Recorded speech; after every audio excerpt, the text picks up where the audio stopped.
I don't ever slow up, no I don't take shit. I got no love for the fakeness. If you wanna play tough and wanna hate this, I'll always show up.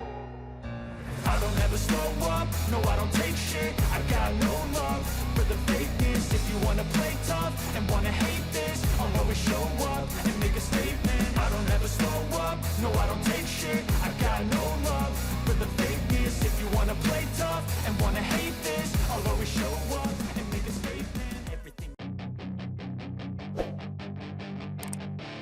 Kejuaraan dunia MotoGP mengalami konteks ketidakpastian yang besar. Situasi buruk yang dialami pabrikan Jepang, Honda dan Yamaha, selama musim lalu bisa memberikan kemunduran total bagi kelas Premier.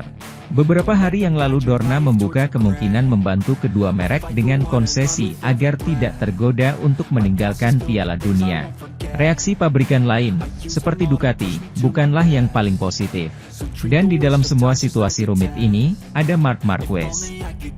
Katalan itu akan berlanjut di Honda, atau setidaknya tampaknya demikian, pada 2024. Efren Vazquez telah membicarakan semua ini di Radio Marca Barcelona. Mantan pebalap kejuaraan dunia dan penguji KTM saat ini berbicara tentang bagaimana jalur Honda dapat memengaruhi Moto3. Jika Honda meninggalkan kejuaraan dunia, itu juga akan meninggalkan Moto3 dan itu akan menjadi akhir dari kategori seperti yang kita ketahui, prediksinya, menambahkan. Bahkan Alberto Puig sadar bahwa Honda tidak melakukan semua yang seharusnya, orang Jepang mengalami demoralisasi. Di Moto3 mereka bekerja sangat sedikit. Berfokus pada pabrik Jepang, Efren menjelaskan bahwa Honda telah menghadapi masalah yang buruk selama bertahun-tahun. Berpikir bahwa jika Marquez menang, motornya bagus. Sementara itu, pebalap seperti Dani Pedrosa, Jorge Lorenzo atau Pol Espargaro dituding tidak meraih hasil bagus dengan motor yang sama. Di Honda mereka telah tersesat selama bertahun-tahun. Semua orang mengira itu adalah masalah Pedrosa saat itu, dan mereka mempertanyakan bahwa itu adalah dia.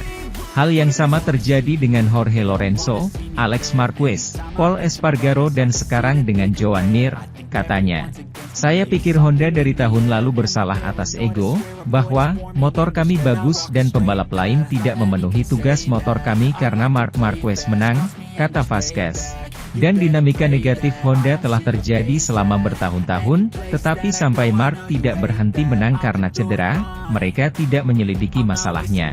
Sementara itu, setelah memenangi 2 Grand Prix, Argentina dan Perancis, dan mencetak 4 podium secara total, Bezzecchi berada di urutan ketiga dalam klasemen sementara menjelang putaran ke-9 pada akhir pekan pertama Agustus di Silverstone.